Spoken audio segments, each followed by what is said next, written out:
अस्सलाम वालेकुम नाजरीन, मैं हूं हकीम ज़ियाउर रहमान और आप देख रहे हैं मेरा यूट्यूब चैनल हर्ब्स। नाजरीन, आज हम बेलगिरी के बारे में बात करेंगे, बेलगिरी के मिजाज के बारे में, बेलगिरी के ख़ास के बारे में, इंसानी सेहत पर इसके असरात के बारे में और मुख्तलिफ तिब्बी नुस्ख़ाजात के अंदर बेलगिरी के इस्तेमाल के बारे में। नाजरीन, बेलगिरी जंगली और सहराई दो किस्म का दरख्त होता है। ये ज़्यादातर आसाम, बंगाल, बहार वगैरह में और पाकिस्तान और हिंदुस्तान के दूसरे इलाकों में कहीं कहीं पाया जाता है। बेलगिरी का दरख्त नाजरीन 40 से 50 फुट तक ऊंचा होता है। इसकी टहनियों पर पत्ते रहते हैं, पत्ते तीन तीन इकट्ठे होते हैं और बीच वाला पत्ता बाकी दोनों से कुछ बड़ा होता है। छोटे बड़े फलों के लिहाज से ये कई किस्म का होता है। बड़े फल नाजरीन 3 से 4 किलो तक खरबूजे के बराबर तोल में आते हैं, जबकि छोटे फल आधा किलो से 1 किलो तक वजनी होते हैं। बड़े फलों में नाजरीन छोटे फलों की निस्बत बीज कम होते हैं। बीज का छिलका सख्त होता है जो पकने पर हल्का पीला सा नजर आता है। फागन चेत में इसके पत्ते गिर जाते हैं और बैसाख में नए पत्ते निकल आते हैं। नाजरीन, बेलगिरी पर हरियाली लिए सफ़ेद रंग के फूल लगते हैं जिनमें से शहद की तरह धीमी धीमी खुशबू आती है। हिंदुस्तान में आमतौर पर इसके दरख्त मंदिरों की चारदीवारी में ही लगाए जाते थे क्योंकि इसके इस्तेमाल से भूख प्यास कम लगती है और जिस्म में किसी किस्म की कमज़ोरी महसूस नहीं होती। बेलगिरी में जिस्मानी ताकत को कायम रखने की नाजरीन ख़ास ताकत मौजूद होती है, बहुत ज़्यादा इसमें ग़िज़ाइयत है। नाजरीन, बेलगिरी का कच्चा फल सर्द खुश्क मिजाज का हामिल होता है, जबकि पका हुआ फल गर्म खुश्क मिजाज रखता है। पका हुआ फल सेहत के लिए बहुत मुफीद है, जबकि कच्चा फल सर्द व खुश्क मिजाज का हामिल होने की वजह से दस्तों के अंदर, पेशों के अंदर, संगरेहनी के अंदर, इन अमराज के अंदर बहुत मुफीद है, बहुत मौसर है। इसके पत्तों का रस बलगमी अमराज को दूर करता है और नक्सीर के लिए बहुत फ़ायदेमंद है, इससे उल्टी भी रुक जाती है।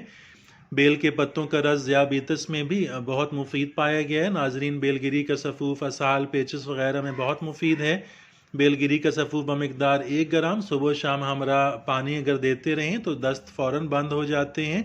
बेलगिरी का शरबत भी नाजरीन बनाया जाता है, जिसे बनाने के लिए बेलगिरी 100 ग्राम को आधा किलो पानी में उबाल कर जब पानी 250 ग्राम रह जाए तो उतार कर मल छान कर इसमें 100 ग्राम चीनी मिलाकर शरबत तैयार किया जाता है। उसके कवाम पे ले आते हैं। दस्तों और पेचिस के अंदर 2-2 चम्मच सुबह और शाम इस्तेमाल कराना बहुत मुफीद है, बहुत मौसर है।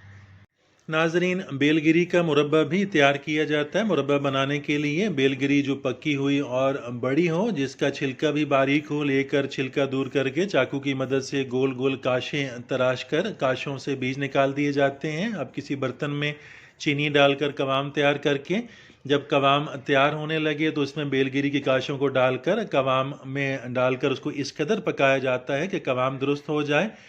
ये मुरब्बा तैयार होने पर 12 ग्राम रोज़ाना सुबह के वक्त इस्तेमाल कराना दस्तों और पेचिस के अमराज में बहुत मुफीद है, बहुत मौसर है।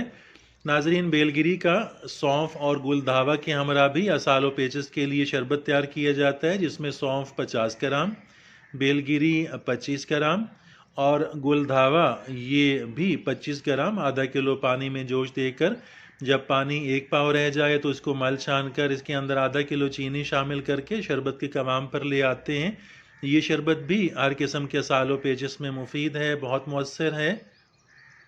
नाजरीन, तिब आयुर्वेदिक में बेलगिरी से गंगाधर चूरन तैयार किया जाता है, जिसमें बेलगिरी, नागर मोथा, इंदरजो, लोथ पठानी, मोचरस, गुलधावा ये तमाम अज्जा बराबर वज़न लेकर कूट पीस कर सफ़ूफ बनाकर बमिकदार 2 ग्राम हमरा अर के बादयान सुबह शाम इस्तेमाल कराया जाता है। संगरहने के लिए बहुत मुफीद और मौसर है। नाजरीन, इसके साथ ही इजाज़त चाहता हूँ। वीडियो अच्छी लगे तो लाइक कीजिएगा, चैनल को अभी तक सब्सक्राइब नहीं किया तो सब्सक्राइब ज़रूर कीजिएगा। मिलते हैं अगली वीडियो में, तब तक के लिए अल्लाह हाफिज़।